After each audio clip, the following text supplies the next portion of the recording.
Eso que falta, el noticioso postmatutino prevespertino de FM La Tribu que te deja con ganas.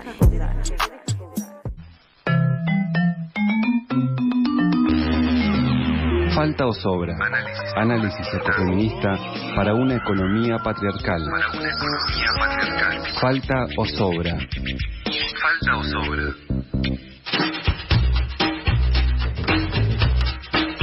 Seguimos en el aire de Eso que Falta y ya la tenemos conectada a Cari Forcinito, quien hoy se hace cargo de la columna Falta o Sobra y con quien vamos a hablar de la situación de jubiladas, jubilados y pensionades con todo lo que pasó esta semana. Hola Cari, ¿cómo estás?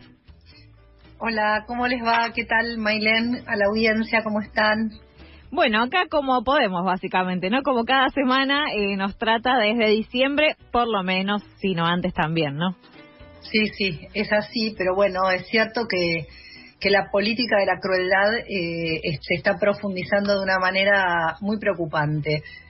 Hoy vamos a abordar algunos datos acerca de la situación de la población vinculada al sistema de seguridad social en nuestro país y a propósito de las noticias del veto, del anuncio del veto por parte del presidente Milei, del proyecto de la ley, digamos, proyecto de ley primero y del voto a un proyecto que propone el ajuste mensual por índice de precios al consumidor de los haberes jubilatorios y de las pensiones, que involucra, según estimaciones diversas, ahí hay algunas diferencias, un monto de aumento para las jubilaciones mínimas de 20.000 pesos, máximo en promedio en relación con el haber jubilatorio promedio alrededor de 15.000 pesos, es decir, muy poco dinero, pero que a nivel agregado involucraría alrededor de más de 1% del Producto Bruto Interno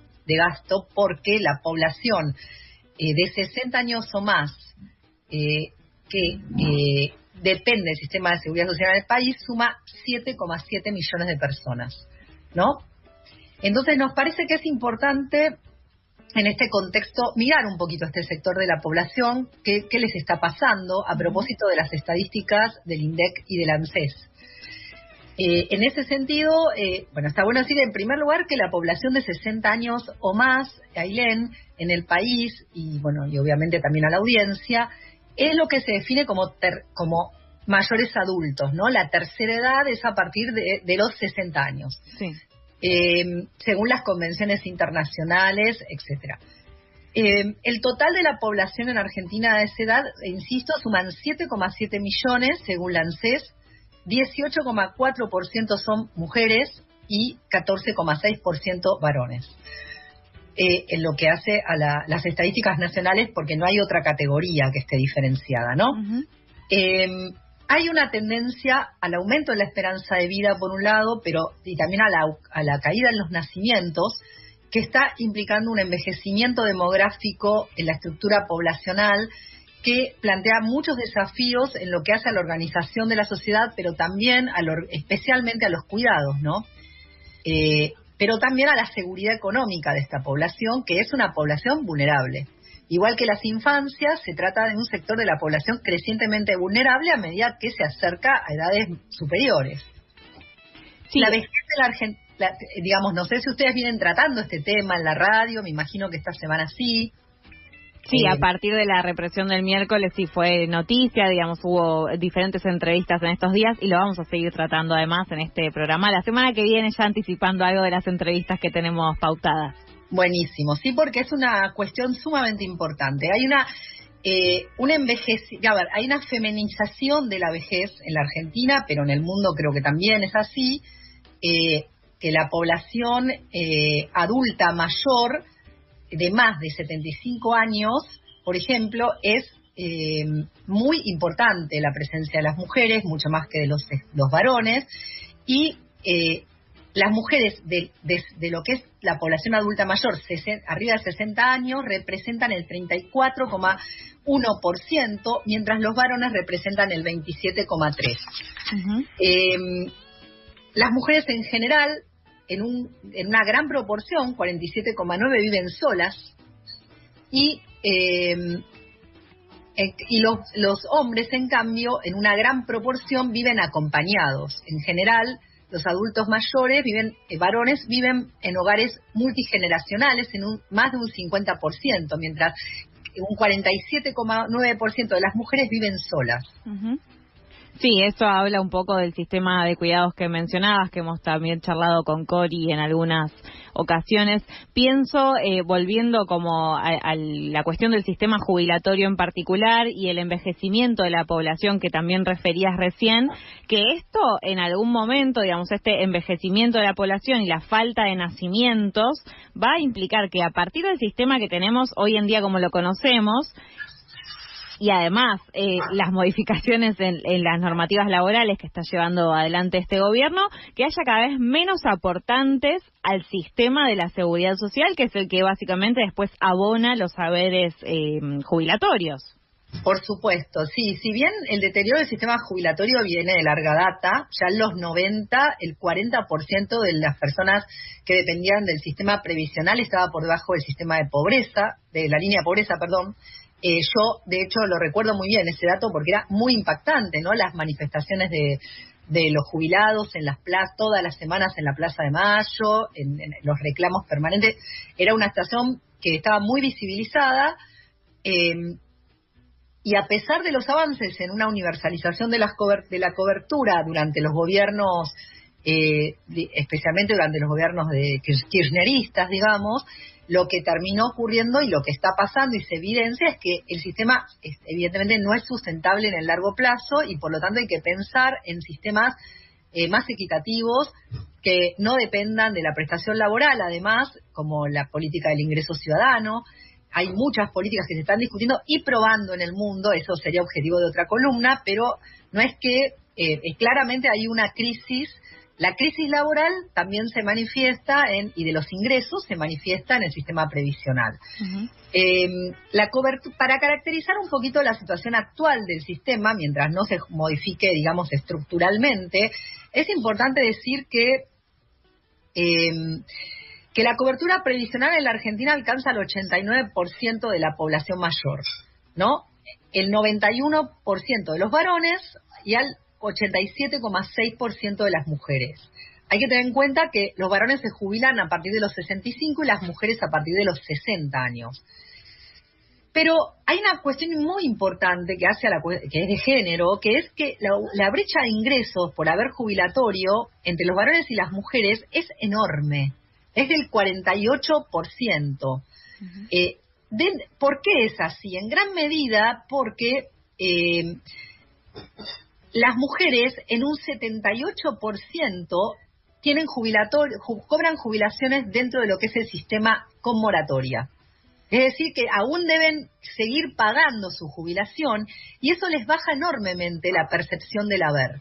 En cambio, el porcentaje de varones que está en situación de dentro de la moratoria es 43 contra 78. ¿Por qué? Porque las mujeres, como se dedican o se han dedicado mucho tiempo al trabajo no remunerado en el hogar, el trabajo de cuidado, no han aportado. Entonces ahora de grandes tienen que complementar esos aportes, lo cual les disminuye enormemente el haber. Y ahora vamos a ver cómo se los afecta. Es decir, dentro de lo que es el sistema integrado, porque después hay sistemas provinciales, el haber en marzo, por ejemplo, del 24, el haber promedio era 217 mil pesos con 174, 217,174, quiero decir, uh-huh, mil pesos, y eso efectivamente está marcando una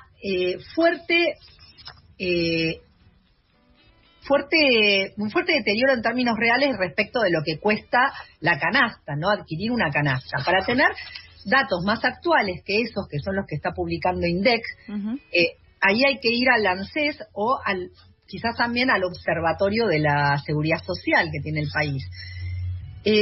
Por ejemplo, en ANSES, en ANSES también el último dato que figura es de marzo, del 24, y las jubilaciones sin moratoria asumían un nivel de 382 mil pesos, mientras con moratoria asumían un nivel de 142.000 pesos para el total de los jubilados. Si uno lo abría por género, por la brecha de género, lo que vemos es que, insisto, el 78% de las mujeres cobra 142.000 pesos, es decir, que era muy poco en marzo. Cari, ahí la diferencia que hay entre el ingreso de varones jubilados y mujeres jubiladas, ¿también tiene que ver o se vincula de alguna forma con la brecha salarial que también denunciamos desde los feminismos desde hace tiempo, o son cosas completamente diferentes que estoy mezclando? No, es que las jubilaciones dependen del aporte, y el aporte, en general la mínima, las mujeres, ahí tienen, no tengo el dato aquí conmigo, pero lo puedo demostrar en las próximas columnas, cuántas de las mujeres cobran la mínima y cuántos de los varones, ¿no? Uh-huh. Sí. Eso claro, para ver a partir de eso. Podemos investigar. Sí, ¿por qué? Te digo, porque me costó bastante, yo no soy especialista en seguridad social, me costó bastante encontrar los números, además, porque llamativamente el INDEC, por ejemplo, no tiene datos de fácil acceso sobre los ingresos de los jubilados, tiene informes de la seguridad social, condiciones de vida que los jubilados ven jubilados y pensionados, pensionados, ven en promedio 4 horas de televisión por día, tiene un montón de datos, pero los ingresos no aparecen. En la base del ANSES están atrasados. De hecho, hay un organismo que es la Defensoría de la Tercera Edad, así se llama, uh-huh, que sí tiene publicado cuál es la jubilación mínima para agosto, para este mes, que es de 225.497 pesos, ¿no? A lo cual, con el bono de 70.000 pesos que dio el gobierno, se llega a 295.000 pesos, que igual es al lado de una canasta que llega, una canasta básica, me refiero, que llega a los 800.000 pesos por mes, implica que hay 5 millones de jubilados y pensionados bajo la línea de pobreza. Cuando el número que decías de jubilados es de 7.7 millones. O sea que solo 2.2 millones de jubilados y jubiladas son los que superan el valor, o están justo en el valor, de la canasta básica. O sea que también tampoco habla de que están, tirando manteca al techo.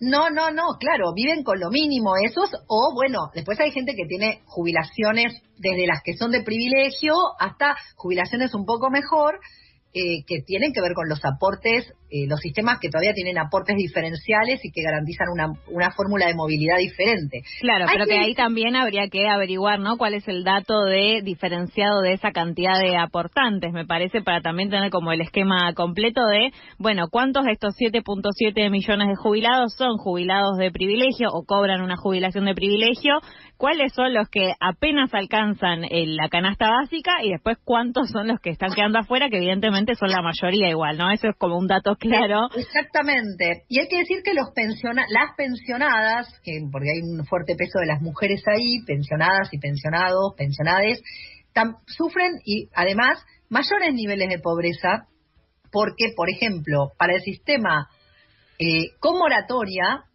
las pensiones en marzo del 24, según la ANSES, estaban en 137.805 pesos.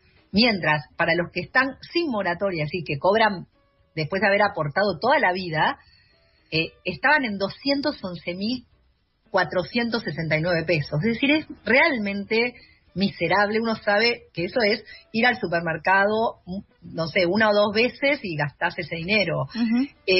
Además, hay 500.000 personas que cobran pensión universal para el adulto mayor, ¿sí?, que es gente que no aportó nada y no está tampoco en situación de moratoria.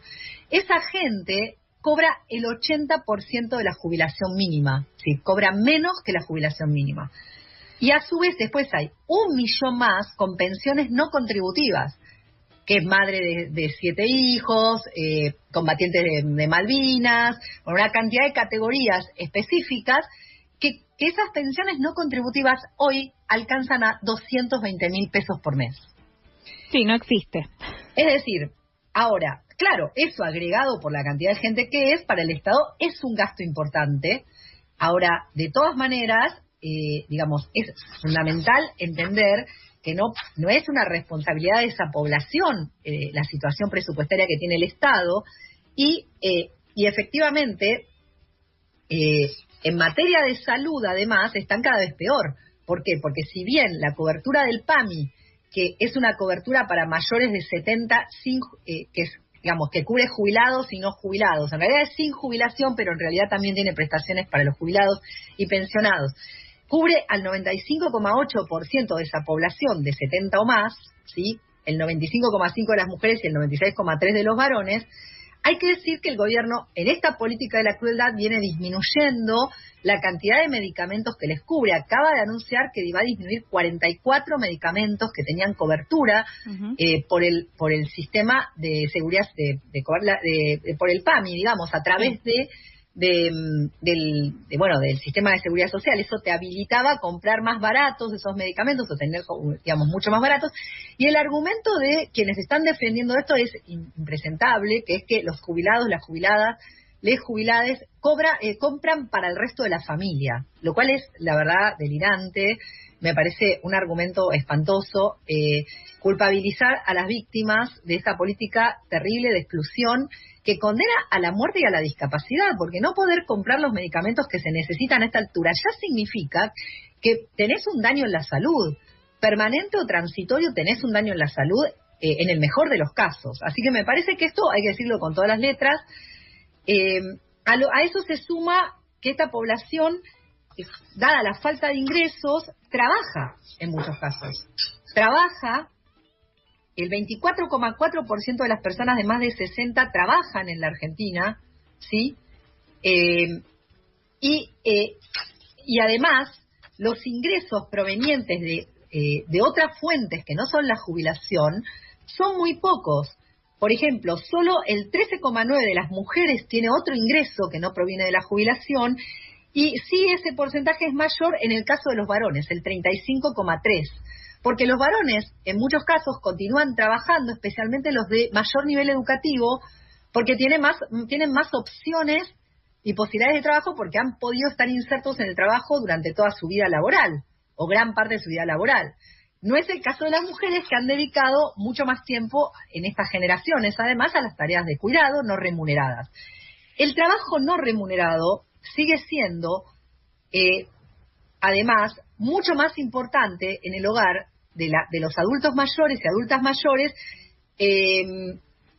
por parte de las mujeres. Las mujeres realizan trabajos de cuidado, de apoyos a otros hogares, de voluntariado, en una proporción mucho mayor que los varones.